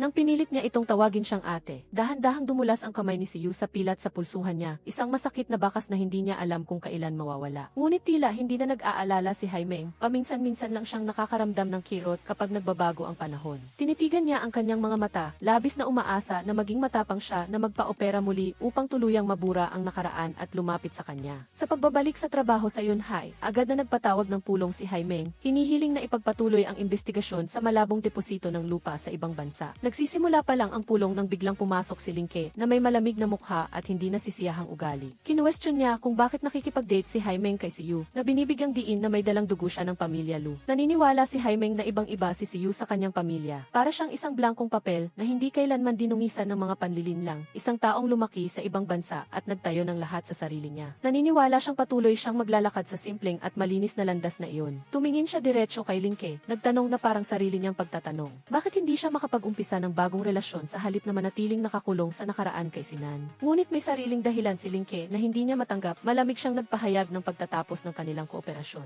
Ang mga salitang iyon ay parang malamig na tubig na nagpaalala kay Jaimeng sa pangako noong isang taon sa ospital. Sinabi ni Linke na tutulungan niya siya sa anumang halaga, kapalit lang ng ganap na tiwala. Ngayon, ang tiwalang iyon ay nagkakapira-piraso. Sa gitna ng tense na kapaligiran, tumunog ang telepono ni Jaimeng sa kabilang linya. Masayang ibinalita ni Siyu na sasali siya sa National Archery Competition at labis na umasa na pupunta siya para magbigay suporta. Nag-schedule siya na susunduin siya kinabukasan, pinayuhan siyang dalhin ang kanyang bagahe at ang bow at arrow set na ibinigay niya. Kinabukasan, nang makita niyang huminto ang kanyang kotse sa harap ng gate, lumabas si Jaimeng, kalahating nagbibiro at kalahating sinisisi na dahil sa kanya, naapektuhan ang buong korporasyon. Ngumiti lang si Siyu, sinabing kailangan din ng siki ng sarili niyang buhay, tulad ng makasama ang kanyang nobyo. Mahusay niyang isinakay ang kanyang bagahe sa kotse, habang maalalahanin na naghanda ng isang pares ng flat shoes, umaasang magiging komportable siya sa tuwing magkasama sila. Kahit na iniiwasan ng mga tao ang pagbibigay ng sapatos, umaasa siyang isuot niya ito para lumapit sa kanya, isang tawag sa trabaho ang sumingit. Mabilis na inutusan ni Jaimeng ang empleyado na ilipat ang issue sa legal department na nagtapos sa pag-aangkin na abala siya kasama ang kanyang nobyo. Sa pagkarinig nito, agad siyang hinila ni Siyu patungo sa pinto ng kotse. Ang kanyang mga mata ay nagniningning sa ngiti, pinilit siyang umamin sa kanilang relasyon muli. Tumawa si Jaimeng, sumunod sa gusto niya, matamis na tinawag siyang nobyo at kasintahan, na sa wakas ay nagpasaya sa kanya. Samantala, sa fire room, naabutan ni Bashen si Linke na may mukhang puno ng inis, hinuhulaan na nag-away lang sila ng kaibigan. Agad na itinatwa ni Linke, iginiit na hindi sila malapit ni Jaimeng, at nasa magkaibang panig pa nga sila. Hindi naniwala si Bashen, iniisip na siya lang ang kanyang kaaway. Inis na nagtanong si Linke kung palagi ba siyang tinitingnan bilang kaaway. Ang tense na usapan ay naputol ng madulas si Linke, bumagsak sa kanyang bisig. Agad siyang itinulak nito, malamig siyang binalaan na huwag lumapit. Hindi maintindihan ni Bashen kung bakit palagi siyang nagre-react ng matindi sa kabaitan ng ibang tao. Malamig lang na sinabi ni Linke, kung gusto niya talagang tumulong, tanungin niya ang kanyang ama-amahan kung anong sikreto ang itinatago niya sa BSP na ito, magagawa ba niya? Alam niyang hinahamon siya, ngunit para matulungan siya, nagpa siya pa rin si Bashen na alamin ang katotohanan. Ang kanilang unang date ay nagsimula sa isang nakakatawa at nakakainis na paghihintay. Matagal nang nakatayo si Jaimeng sa lobby ng hotel, ngunit wala pa ring anino ng kanyang nobyo. Lumabas na si Siyu ay nag-aalangan sa loob ng silid, naguguluhan sa pagpili ng damit na isusuot sa tabing dagat. Nang marinig niya ang tawag nito, dali-dali siyang nagbukas ng pinto at nakiusap na maghintay pa siya ng kaunti. Sa simula, nakasuot siya ng sweater na nagpatawa kay Jaimeng dahil sa kakaibang pagpili nito. Nagmamadaling nagpalit siya ng manipis na kamiseta na mukhang mas madaling magkasakit. Nagpatuloy siyang subukan ang lahat ng damit sa aparador para lang makita ang perpektong damit para sa kanilang unang date. Dahan-dahang pinakalma siya na sinabing hanggat magkasama sila, marami pa silang unang beses. Pumasok si Jaimeng, pumili ng isang asul na kamiseta para sa kanya. Nang tinulungan niya itong hubarin ang kanyang damit, lumabas ang matipunong katawan ng isang profesional na atleta atleta na biglang nagpatindi sa kapaligiran sa silid. Tiningnan niya ito nang may mapang-akit na tingin, ngunit mabilis na umatras si Haimeng. Hinawakan ng mahigpit ang kamay ng kanyang nobya at umalis. Magkasama silang naglakad sa maliliit na kalye, sa ilalim ng mga dahon ng taglagas na nagbabago ng kulay. Ang bawat matamis na sandali ng bagong pag-ibig ay naitala sa pamamagitan ng lens ng kamera. Pagdating sa trail na humahantong sa tuktok ng bundok band, biglang gustong buhatin siya ni Siyu. Nag-alala si Haimeng na mapapagod siya, na makakaapekto sa paparating niyang laro. Ngunit iginiit niya na sa tabi niya, palaging nasa pinakamahusay na kalagayan ang kanyang sarili. Nag-aalangan pa rin siya dahil sa kanyang masikip na schedule at online meeting ng dalawa, taos puso siyang nakiusap na isang tabi niya muna ang trabaho. Maglaan ng oras para magpahinga at mag-cheer para sa kanyang unang laro pagkatapos niyang bumalik. Ngunit si Haimeng, na may paninindigan ng isang malakas na babae, ay iginiit pa rin na ang karera ang pinakamahalaga. Pagkasabi nito, tumakbo siya ng pasaway sa unahan, iniwan si Siyu na tumatawag ng may pag-aalala sa likuran. Habang hinahabol si Haimeng, biglang binigyan si Siyu ng mga bulaklak ng mga taong dumadaan. Nang naguguluhan pa siya sa nangyayari, nakita na niya ito sa dulo ng kalsada. Si Haimeng ay nakatayo roon, may hawak na isang maningning na bungkos ng mga bulaklak na ang kanyang ngiti ay mas nagniningning pa kaysa sa mga bulaklak. Sinabi niya na palagi siyang mananatili sa tabi niya, mula sa pagbaril niya ng unang palaso hanggang sa napanalunan niya ang kampeonato. Ang buhay niya ay hindi nangangailangan ng gabay ng sinuman, kailangan lang niyang maging matatag sa landas na pinili niya at sumulong ng buong lakas. Ang paghihikayat na iyon ay parang pinakamalakas na gamot na nagpalambot sa puso ni Siyu. Hinila niya ito sa kanyang bisig, bumulong na ipikit nito ang mga mata at magbilang hanggang 3 para matanggap ang isang espesyal na regalo. Iyon ay isang maningning na pagtatanghal ng paputok na nag-iwan ng pinakamagandang alaala ng kanilang dalawa. Habang umuunlad ang kanilang pag-ibig, sa ibang lugar, may ibang bagyo na nagbabadya. Sa wakas ay naglakas loob si Madam Shen na harapin ang ama-amahan. Inilagay niya ang ESB sa mesa at diretsahang tinanong ang tungkol sa lihim na nasa loob. Hindi sumagot si Viet Chai, naghagis lang siya ng tingin ng paghamak. Tinanong siya kung may lakas loob ba siyang kumagat sa kamay na nagpakain sa kanya. Kalmadong sinabi ni Madam Shen na hindi niya nakalimutan ang utang na loob niya sa pagpapalaki ng kanyang mga magulang, ngunit hindi pa ba sapat ang pagbayad niya sa loob ng 20 taon. Siya ay tapat na anak sa kanyang ina, laging sumusunod sa lahat ng inaayos ng kanyang ama, ngunit hindi pa rin siya nasisiyahan dahil ang kanyang pag-iral ay patunay na hindi siya makapag-anak. Dahil sa mga salitang iyon, galit na inihagis ni Viet Chai ang tuwalya sa mukha niya. Sinisisi siya na walang utang na loob, naglakas loob na insultuhin at ipagkanulo ang kanyang benefactor. Akmang itataas ni Viet Chai ang kanyang kamay upang sumuntok, ngunit dumating si Lingha sa tamang oras, malamig na nagbigay ng 2 pagpipilian, ang sundin ang pagbukas ng lahat ng mga lihim na bis, o magkasamang pumunta sa istasyon ng pulisya. Kung maglakas loob siyang insultuhin ang pagkatao ni Madam Shen, unti-unti niyang sisingilin ang bawat utang. Pag-alis sa masikip na bahay, sinabi ni Lingha kay Madam Shen na, bagamat may utang na loob sila kay Viet Chai, hindi iyon nangangahulugang may karapatan siyang ayusin ang buong buhay niya. Ang daan ng hinaharap ay sarili niya, at kailangan niyang pumili para sa sarili niya kung ano talaga ang gusto niya, at pagkatapos ay sumulong ng buong tapang. Dumating na ang huling araw ng kompetisyon, sinamahan ni Haimeng si Siyu sa arena. Nang oras na iyon, bigla niyang napansin na nakalimutan niya ang butterfly pin, na dating simbolo ng kanilang pagkakabit, ngunit binali na niya, at pati na rin ang ruby earrings, ang kanyang lucky charm. Lumingon siya sa kanya na may malungkot na hitsura, sinabing baka hindi siya maging mapalad ngayon. At kung matalo, umaasa siyang aalibin siya nito ng husto. Habang abala si Siyu sa pagsagot sa panayam, tahimik na umalis si Haimeng nang matapos na ang practice shot. Nakita niya itong bumalik. Dali-dali siyang tumakbo pabalik sa hotel para lang kunin ang kanyang lucky star. Sa harap ng lahat, biglang lumuhod si Siyu at humingi ng tulong sa kanyang kasintahan na isuot ito sa kanya. Ang buong arena ay naghiyawan sa romantikong sandali na parang sa pelikula. Lumapit si Haimeng at sinabi sa kanya na magtiwala sa sarili. Huwag bumaril dahil sa anumang misyon na itinalaga ng iba, kundi bumaril dahil sa kanyang dalisay na pagnanasa. Niyakap ng mahigpit ni Siyu, nangako siyang susundin ang sinabi ng kanyang mahal, at ang matinding laban ay umabot na sa katapusan. Pagkatapos ng qualifying round, si Siyu at ang kanyang dating karibal na si Song Yang ay may parehong puntos. Sa mapagpasyang round, mahusay na nakakuha si Song Yang ng 9 na puntos na may tiwala sa sarili, na nagtulak ng lahat ng presyon kay Siyu. Hinila niya ang busog, inilagay ang kanyang daliri sa string, ngunit biglang natigilan, ang multo ng nakaraan ay bumalik. Sa loob ng maraming taon ng pagsasanay, ang tanging layunin niya ay manalo sa kampeonato, tulad ng ipinangako niya sa kanyang nakatatandang kapatid. Ngunit ngayon, napagtanto niya na ang pangako na iyon ay isang hindi nakikitang kadena lamang na ginamit ni Sinan upang ikadena siya. Ang mga salita ni Haimeng ay umalinggaw sa kanyang isip tulad ng isang babalang kampana. Huminga siya ng malalim, tinanggal ang lahat ng inaasahan at pasanin, at nanatili na lang ang kanyang sarili at ang kanyang pagkahilig sa archery. Hinila niya ng mahigpit ang string, matatag ang kanyang mga mata, at pagkatapos ay mariing binitawan, ang pana ay humiwa sa hangin, tumama ng diretso sa perpektong 1-0 na puntos sa pagkamangha ng lahat. Nang walang pag-aatubili, sumugod si Siyu sa grandstand, yakap ng mahigpit ang babaeng nagbigay sa kanya ng lakas upang palayain ang kanyang sarili, at ibinahagi sa kanya ang kagalakan ng tagumpay. Binati niya siya sa pagiging kampiyon ng kanyang sarili. Minsan, ang buhay ay nagtutulak sa mga tao na maligaw sa mga inaasahan at paghusga ng iba na nakakalimutan ang kanilang tunay na halaga. Ngunit ang paglalakbay na ito, sa Sa huli, ang bawat isa ay kailangang lakbayin ng mag-isa. Ang selebrasyon pagkatapos ng laban ay naging masigla. Nakatayo si Jaimeng mula sa malayo, nakangiting tinitingnan ang kanyang nobyo na naging sentro ng lahat ng atensyon. Sa gitna ng bilog ng mga tagahanga, lihim na sumenya si Siyu para humingi ng tulong, umaasang palalayain siya nito. Sa sandaling iyon, lumapit si Songyang para makipag-usap kay Jaimeng. Ang kanyang mga mata ay sumulyap sa kanya ng puno ng pagtataka. Nagtanong kung siya ba ang coach o nakatatandang kapatid ni Siyu. At pagkatapos ay hindi nag-atubiling kinuha ang kanyang telepono upang magtanong kung maaari silang maging magkaibigan. Sa isang iglap, lumitaw si Siyu, hinila si Jaimeng palapit sa kanyang sarili, at malinaw na idineklara ang kanyang pagmamay-ari. Umiti siya at nakipagtulungan, pinatunayan na si Siyu ang kanyang nobyo. Agad niyang tinukso si Songyang, sinabing walang sinuman ang binuhat ang kanilang coach upang magdiwang.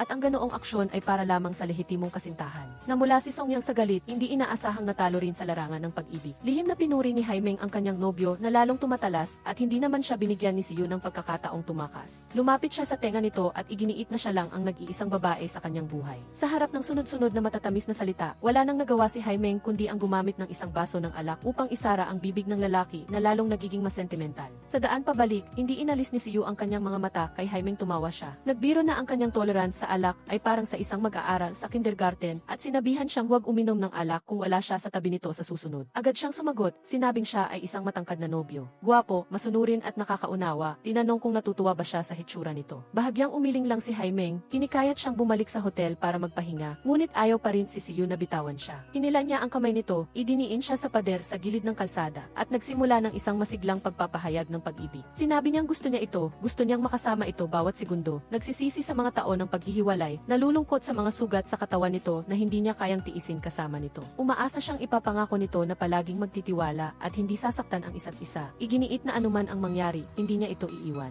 Sa huli, sa ilalim ng dilaw na ilaw ng kalsada, dahan-dahang hinila ni Siyu ito palapit, at naglagay ng isang magaan, matamis, at malambing na halik sa kanyang labi na nakakaantig sa puso. Kinaumagahan, nang sumikat ang unang sikat ng araw sa bintana, nagising si Siyu at akmang hahalikan si Jaimeng bilang pagbati sa umaga. Ngunit sa harap niya ay isang larawan, si Jaimeng ay nakaupo sa isang upuan, ang kanyang mga mata ay kumikinang na may panunukso. Pala, ang madamdaming halik kagabi ay ibinigay niya sa kanyang sariling larawan, at binuhat pa niya ito at isinama sa pagligo, at niyakap buong gabi. Umiti lang si Jaimeng, pinaalalahanan siyang huwag nang uminom ng alak sa susunod. Si Siyu ay pilit na pinapahinahon ang sarili, at ayaw maniwala sa malupit na katotohanan na ito. Habang sila ay nagtatamasa ng matatamis na sandali, si Manning, ang matalik na kaibigan ni Jaimeng, ay tumawag upang ipaalam na sila ng kanyang asawa ay bagong balik mula sa ibang bansa at nasa Yunhai. Isang bagong bagyo ang tila paparating, at lahat ay umaasa na ang mga problema ng Yunhai Group ay malulutas na sa lalong madaling panahon. Samantala, sa ibang lugar, sa wakas ay pinilit ni Ling Ha si Viet Chai na buksan ang lihim na dokumento. Ang nasa loob lang ay taunang financial report ng Yunhai, na kasing perpekto upang maging kahina-hinala. Walang takot na sinabi ni Viet Chai na ang pag-back up ng 4 na kopya at pag-iingat nito ng maigi ay isang bagay na natural para sa isang 7-star na hotel group. Nagbanta pa siya na iulat siya sa lupon ng tagapangasiwa dahil sa walang basehang pagdududa sa kanya. Ngunit hindi naniniwala si Ling Ha na ang mga aklat ay maaaring kasing linis na hindi mag-iiwan ng anumang bakas. Ang kanyang pagiging matatag ay nag-alala kay Madam Shen. Tinanong niya kung nagdududa siya sa mga issue sa pananalapi o kung target niya ang pamilya niya. Walang emosyong sumagot si Ling Ha na si Viet Chai ang kanyang target. Iginiit niya na gusto niya lang siyang tulungan, ngunit umiti si Ling Ha nang may pangutya sa pag-aakalang masyado siyang mahina at hindi man lang naglakas loob na mag-alsa laban sa kanyang ama-amahan. Sa galit dahil sa pagmamaliit, itinulak siya ni Madam Shen sa bookcase, pinipilit siyang sabihin ang katotohanan.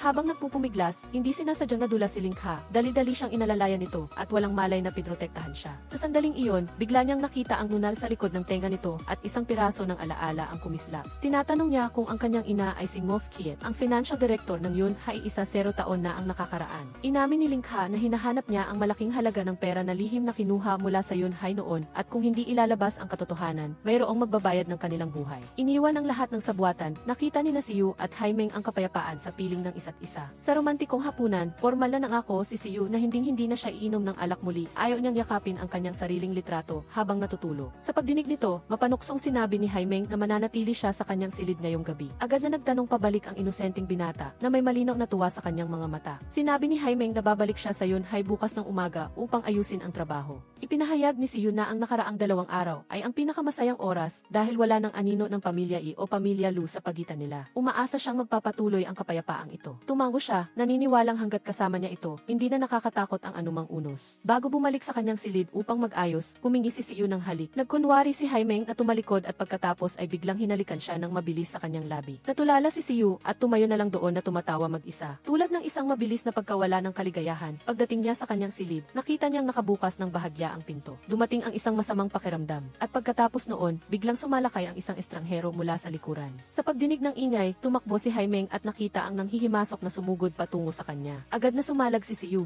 Naganap ang paghahabulan, tinawag ni Haimeng ang mga gwardya upang harangan ang pinto ng hotel. Tamang-tama nang itutok ng masamang tao ang kutsilyo sa kanya, dumating si Siyu sa tamang oras. Ngunit ang kanyang kasama ay biglang sumugod, nagbigay ng isang malakas na sipa sa kanyang likod. Naitanim pa sa lumang peklat sa kanyang likod. Nagpigil ng sakit si Haimeng, ang inaalala lang niya ay ang sugat sa kamay nito. Ngunit marahang sinabi ni Siyu na mula ngayon, wag na siyang protektahan pa. Siya ang nobyo niya, gusto niyang maging katuwang niya at protektahan siya, hindi tumayo sa likuran niya. Inulit niya ang pangako na anuman ang mangyari, hindi sila maghihiwalay, hindi hahayaang paghiwalayin sila ng hindi pagkakaunawaan, at mananatiling tapat at magtitiwala sa isa't isa. Tumango si Haimeng, nangakong palagi siyang mananatili sa tabi niya. Maingat na inilagay ni Siyu ang gamot sa dulo ng kanyang daliri, at marahang hinawakan ang sugat sa likod niya. Ang bawat kilos niya ay banayad, na parang gusto niyang pagaanin ang sakit na dinaranas niya. Yumakap siya sa kanya, at pareho silang nalunod sa mapayapang pagtulog sa gitna ng bagyo na nagbabanta sa unahan. Nagising si Haimeng, na natiling nakapaloob sa mainit na bisig ni Siyu. Tahimik niyang binuksan ang telepono upang basahin ang mensahe mula kay Tangsin. Nang akmang aalisin niya ang kanyang kamay, bigla siyang hinila ni Siyu palapit. Umiti siya, marahang hinaplos ang mukha nito, at pinatagil siya upang makatulog ulit ng panatag. Ngunit agad na sinira ng nilalaman ng mensahe ang kapayapaan. Iniulat ni Tangsin na ang dalawang sumalakay sa hotel ay nakatakas sa pamamagitan ng paggamit ng isang pagkakataon. Hindi pa malinaw kung sino ang nasa likod ng insidente, ngunit nagbunyag din siya ng mas nakakagulat na balita. Bukod sa kasunduan sa otorisasyon ng ari-arian, nag-iwan din si Sinan ng isang sulat kamay na testamento na notaryo na kung saan ang lahat ng ari-arian, kabilang ang mga shares na nakuha pagkatapos ng kasal niya kay Haimeng, ay napunta kay Siyu. Ang pamilya Lu ay hindi lamang nagpadala ng testamento sa kanya, kundi inilathala din ito sa media. Sa oras na ito, bumalik na sina mag-asawang Siyu sa Yunhai at lumipat na rin si Changdong sa Zhuangyuan. Nagsimulang magduda si Tangxin kung sinadya ba ni Siyu na ilayo si Haimeng upang magkaroon ng oras ang pamilya Lu na sakupin ang Yunhai at Zhuangyuan. Tinanong niya siya, pagkatapos ng 4 na taon, gusto pa rin ba niyang magtiwala sa kapatid ni Sinan? Dahil mula nang lumabas ang pangalan ni Siyu sa testamento, siya na ang naging pinakamatalas na baraha sa kamay ng pamilya Lu.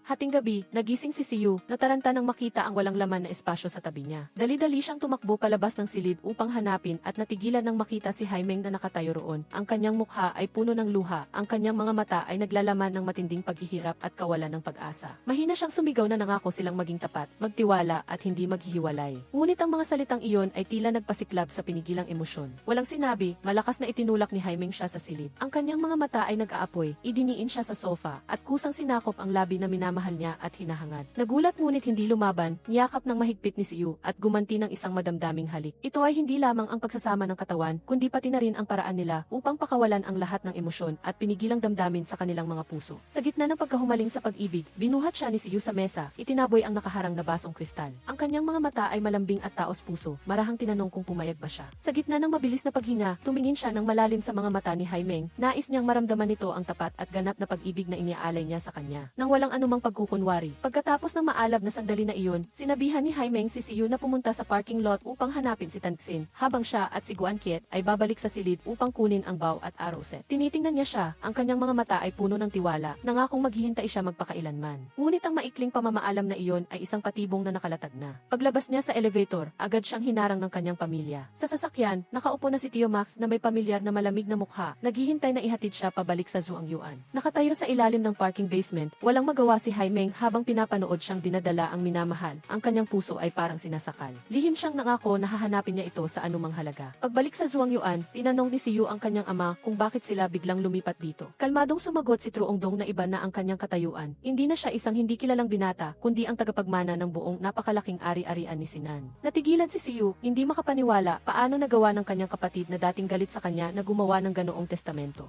Ipinapaliwanag ni Tio Mac na bago ang mapanganib na biyahe, gumawa si Sinan ang testamento testamento sa presensya ng buong grupo ng mga abogado. Sa sandaling ito, naintindihan ni Siyu kung bakit umiyak si Haimeng sa isang gabi lamang. Naging kaaway siya sa mga mata nito, ang taong nagmamay-ari ng kalahati ng shares ng Yunhai. Nag-utos si Truongdong na dapat siyang manatili sa Zhuangyuan hanggang sa kilalanin ng Board of Directors ang testamento. Ngunit hindi na si Siyu ang masunuring binata noon. Iginiit niya na mananatili siya sa tabi ni Haimeng at hindi papayag na paghiwalayin sila ng sinuman. Galit na pinapaalalahanan siya ni Truongdong na si Haimeng ay asawa ni Sinan. Ibinunyag ni Siyu na biktima lang siya ng kasal na puno ng sabuatan. Ang pamilya Lu ay naglagay ng patibong upang agawin ang ari-arian at naglakas loob pa silang tanggapin siya bilang manugang. Isang malakas na sampal ang dumapo sa mukha ni Siyu. Tinanong ni Truongdong kung karapat-dapat pa ba siya sa dugo sa kanyang katawan. Sumagot si Siyu na ang pamilya na ito ay nabubulagan ng pera, gumagawa ng mga kasuklam-suklam na bagay, sinusubukang itago, ngunit hindi maitago ang marumi nilang pagnanasa. Nahihiya siya na taglay niya ang kanilang dugo, mas gugustuhin pa niyang maging isang patapon kaysa mabuhay upang makisabay sa mga aksyon na iyon.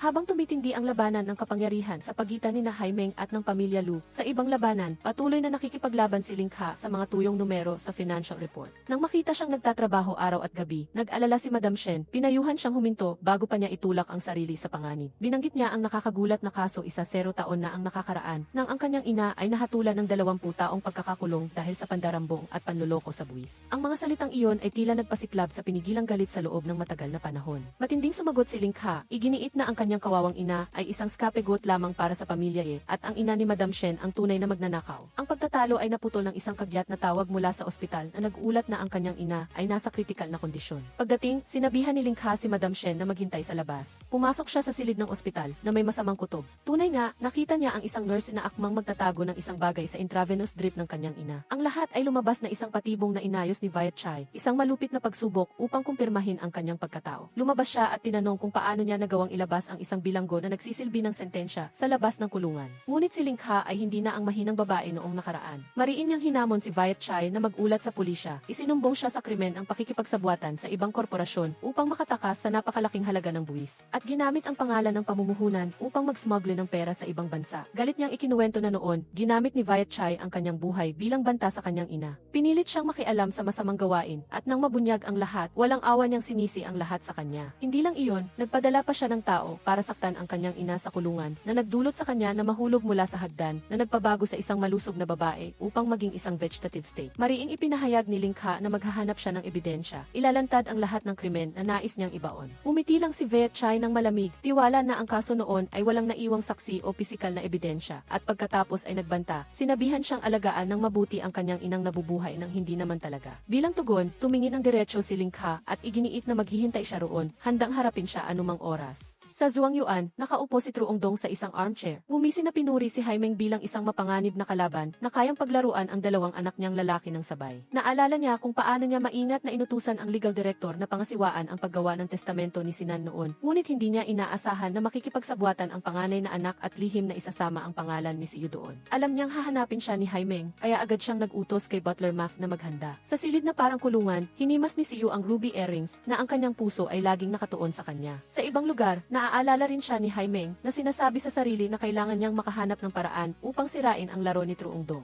Siya ay lubos na nagbabasa ng mga dokumento at bigla niyang natuklasan ang isang kakaibang marka sa kontrata ng pagbebenta ng lupa sa ibang bansa, isang kasunduan na kinasasangkutan ng parehong Yunhai at Truonglu Investment. Nang walang pag-aatubili, humingi siya ng tulong sa mag-asawang kaibigan niya upang imbestigahan ang taong nasa likod ng lupain na ito sa West Asia. Kinaumagahan, nag-iisang nagmaneho si Haimeng papunta sa Zhuangyuan, direct ang hinarap si Truongdong. Iniling niya na ibalik si Siyu na ikinadisgusto nito dahil umaasa ito ng isang mas kaakit-akit na kondisyon ng pagpapalitan. Diretsahang binanggit ni Haimeng ang kasunduan sa lupa, 4 na taon na ang nakalipas. Inihayag na binili niya lang ang lupain na iyon at nagbigay ng kondisyon. Kung gusto niya itong bawiin, kailangang ideklara ni Truongdong na walang bisa ang testamento ni Sinan. Ang mag-asawang Siyu ay umalis sa Yunhai at higit sa lahat, payagan siyang dalhin si Siyu. Tumawa si Truongdong ng malakas, walang halaga sa kanya ang lupa. Ang tunay na layunin ay palaging ang buong Yunhai Group. Inamin niya na siya ang utak sa likod ng lahat, mula sa pag-aayos para makalapit si Sinan at pakasalan siya, hanggang sa paggamit ng kanyang pamilya upang unti-unting sakupin ang Yunhai. Pinayuhan niya siyang sumuko na sa mga shares para sa kanyang buhay. Nangangako na hahayaan si Siyu na maging pinakamalaking shareholder sa halip na siya. Biglang lumitaw si Siyu, nagpahayag na hindi siya susunod sa mga plano ng kanyang ama. Hinila niya si Haimeng at tumakbo sa hardin, nagtago sa likod ng matandang puno, nangangakong hindi niya hahayaan na saktan siya ng sinuman.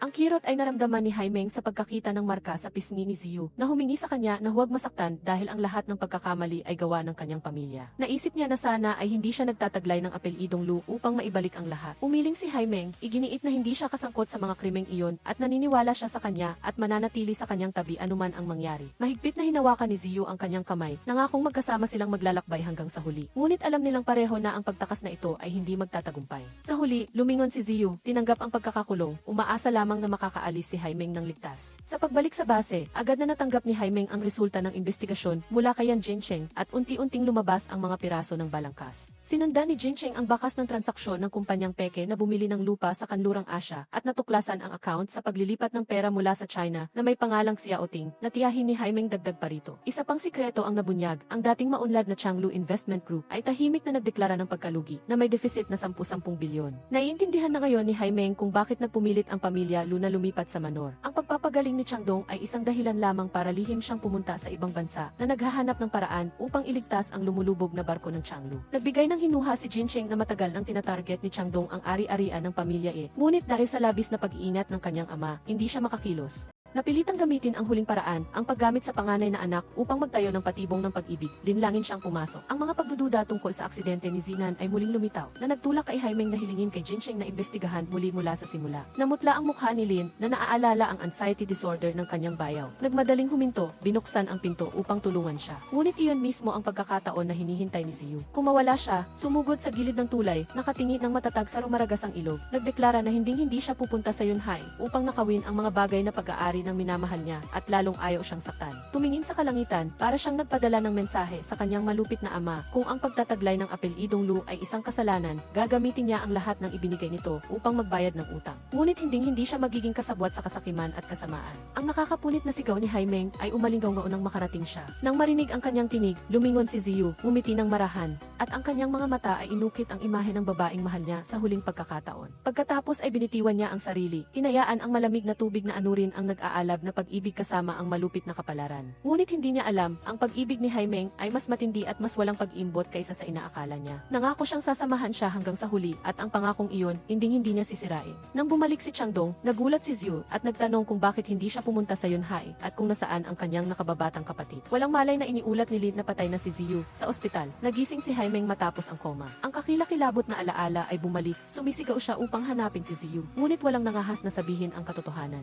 Sa huli, napilitan ang doktor na sabihin sa kanya na nahulog si Ziyu sa malakas na ilalim ng agos. Lahat ng tao ay tumalon upang iligtas siya, ngunit siya lamang ang nahila paakyat. Ang rescue team ay naghanap sa loob ng isang araw at isang gabi, ngunit hindi pa rin makita ang kanyang bangkay. Ang sobrang kalungkutan ay nagdulot kay Haimeng na himatayin muli. Hating gabi, nagising siya, naglakad pabalik sa malaking puno. Sa kanyang guni-guni, nakita niya ang anino ni Ziyu na naghihintay sa kanya, ngunit ang imahe ay mabilis na naglaho. Sa kawalan ng pag-asa, nag-text siya, tumawag at nagmakaawa sa kanya na bumalik, tumawag sa rescue team na huwag silang sumuko, hanapin si Ziyu para sa kanya. Nang makita si Linke, kumapit siya sa kanya na parang kumakapit sa huling pag-asa, humihingi ng tulong upang makipag-ugnayan dito. Masakit na sinabi ni Linke na patay na si Ziyu, ngunit si Haimeng ay patuloy na bumubulong upang aliwin ang sarili, na nangako siya na babalik siya basta masaktan siya. Sa sandaling iyon, sa tahimik na espasyo, tumunog ang isang text message. Lumalabas na inasahan na ni Ziyu ang kanyang pagpanaw at nag-set up ng isang naka-schedule na mensahe bilang isang huling paalam na ipinadala sa kanya. Ginamit niya ang pangatlong kahilingan na bakante noong bago pa lang sila nagmamahalan upang hilingin sa kanya na ipagpatuloy ang buhay, mamuhay ng matatag ayon sa gusto niya sa mga araw na wala siya, dahil mahal na mahal niya talaga siya. Sa ibang lugar, hindi pa rin makapaniwala si Ziyu na wala na ang kanyang nakababatang kapatid. Bagamat nainggit siya dahil paborito ang kanyang kapatid, sa kaibuturan ng kanyang puso, mahal na mahal niya ang nag-iisa niyang kapatid sa dugo. Sinasabi niya sa sarili na hahanapin niya si Haimeng upang humingi ng tawad, gagawin niya ang lahat ng magagawa niya upang makabalik ng buhay ang kanyang nakababatang kapatid. Pagbalik sa base, tahimik na nakaupo si Haimeng na nakatitig sa larawan ni Ziyu. Gusto niyang mamuhay ng mabuti, ngunit ang kanyang puso ay puno ng mga tanong kung sino ang magpapagaling sa mga sugat, sino ang magbabalat ng matamis na candy para sa kanya kapag ang buhay ay masyadong mapait, sino ang pupuno sa malawak na puwang na iyon. Huminga siya ng malalim, pinigilan ang lahat ng kalungkutan at tinawagan si Linke, oras na para lumaban.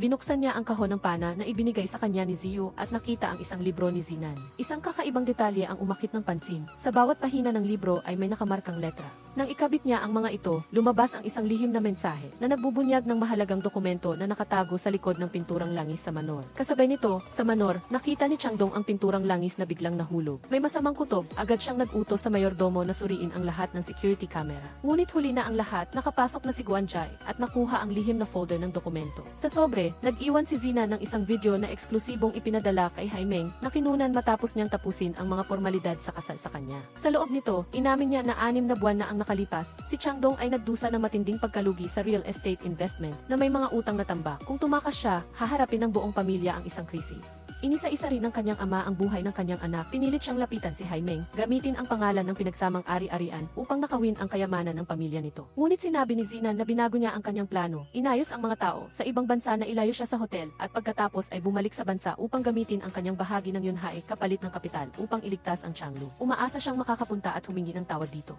Hindi inasahan ni Haimeng na si Changdong ay magiging malupit upang saktan maging ang sarili niyang anak. Sa sandaling iyon, nagpadala si Jincheng ng isang video clip mula sa kamera ng hotel sa ibang bansa. Ang katakot-takot na katotohanan ay sa wakas ay nabunyag. Hindi lamang siya, kundi pati na rin si Zinan ay biktima ng insidente ng pagkalunod sa swimming pool. Natuklasan niya na sinusubaybayan siya ng mga tauhan ng kanyang ama, kaya nagpanggap siyang sinasaktan siya, na nagplano na hayaang magpanggap siyang patay at lihim siyang itakas. Ngunit tulad ng kanyang hinala, hindi nagbigay ng paraan upang mabuhay ang kanyang ama. Kahit na sila ay maswerte na nailigtas ng isang dumadaan, hindi pa rin tumigil si Changdong. Ang lambat ay inilatag upang lipulin silang dalawa. Ang matinding galit ay umabot sa kanyang lalamunan. Agad na nagmaneho si Haimeng papunta sa Manor, ay hawak na matalim na pana at itinutok ito ng diretso sa mata ni Changdong. Tinanong niya kung bakit hindi pa sapat ang pagnanakaw nito at bakit sinaktan pa nito si Zinan. Ngumiti lamang si Changdong ng masama, sinabi na hindi niya kailangan ng isang panganay na anak na kulang sa kamalayan upang magmana ng negosyo. Ang pagpapakasakit ni Zinan para sa pamilya ay ang kanyang kaluwalhasyan. Sino man ang humarang sa pag-unlad ng Changlu Investment ay kailangang mamatay. Sapagkat para sa kanya, ang mundo ng negosyo ay isang malupit na larangan ng digmaan kung saan mayroon lamang interes at labanan at walang damdamin.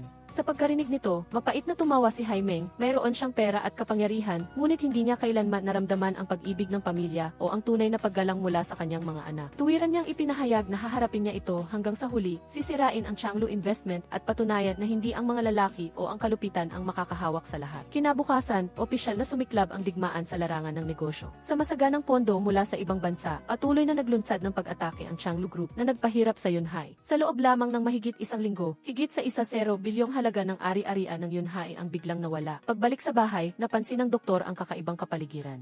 Ang kanyang ina ay nagmamadaling nag-aayos ng maleta na nagsasabing sila ng kanyang asawa ay magbabakasyon sa loob ng ilang araw upang mag-relax. May masamang kutob, nagkunwari siyang nagugutom, humingi ng tulong sa kanyang ina na magluto sa kusina. Sinamantala ang pagkakataon, ginalugad niya ang maleta at natuklasan ang isang kakaibang telepono. Sa loob nito ay maraming nakatagong kasaysayan ng paglilipat ng pera. Ngunit ang kilos na iyon ay hindi nakaligtas sa mga mata ni Yuchai. Nahuli niya ito at tinawag siyang walang utang na loob. Sa pagkakataong ito, hindi na nanahimik ang doktor. Pinayuhan niya ang lalaki na sumuko kung hindi niya nais na madamay ang kanyang ina at ang pamilya niya. Tumingin siya ng diretso sa mata ng kanyang amain, nanginginig ngunit matatag ang boses, at isinalaysay ang damdamin na itinago niya sa loob ng mahigit 20 taon. Mula sa araw na kinuha siya ng kanyang ina mula sa orphanage, tiniis niya ang lahat ng latigo sa pag-asang makilala, hanggang sa inilabas niya ang lahat ng sakit ng hindi pagkakaroon ng sariling anak sa kanya. Sa loob ng higit sa 20 taon, tapat siyang nagbayad ng utang, ngunit mula ngayon, gusto na lamang niyang mamuhay para sa kanyang sarili. Matapos ang paghaharap na iyon, nakipagkita ang doktor kay Lingke. Ibinigay sa kanya ang lahat ng ebidensya, kasama ang mga recording at kasaysayan ng mga lihim na transaksyon ni Yuchai. Inihayag din niya na ang kanyang amain ay naging napakahusay na naka-encode ng lahat ng lihim na dokumento sa isang igit, at ibabalik lamang ito kapag kinakailangan. Walang sinabi si Lingke, niyakap lamang siya ng mahigpit, isang yakap bilang pasasalamat at aliw. Bumulong ang doktor na wala na siyang pamilya. Mahinang tumugon si Lingke, mula ngayon kailangan na lang niyang mamuhay bilang sarili niya. Sa tulay ng alaala, kung saan nagsimula ang pag-ibig, tahimik na nakatayo si Haimeng mag-isa. Ang pag-amin ng pag-ibig ni Ziyu ay umalinggaw pa rin sa kanyang tainga na parang isang malungkot na awit na hindi kumukupas. Sa sandaling namatay ang mga ilaw sa tulay sa loob ng 30 segundo, biglang bumuhos ang ulan na tila umiiyak para sa naudlot na pag-ibig. Sa gitna ng malawak na ulan, isang pamilyar na figura ang dahan-dahang lumapit, dala ang mainit na sikat mula sa mga ilaw sa likuran. Ang tunog ng mga yabag at ang pamilyar na boses ay nagpapahigpit sa kanyang puso. Lumitaw si Ziyu, ang kanyang figura ay tila lumabas mula sa isang panaginip. Hindi naglakas loob si Haimeng na maniwala sa kanyang mga mata, umaasa lamang na hindi ito isang ilusyon.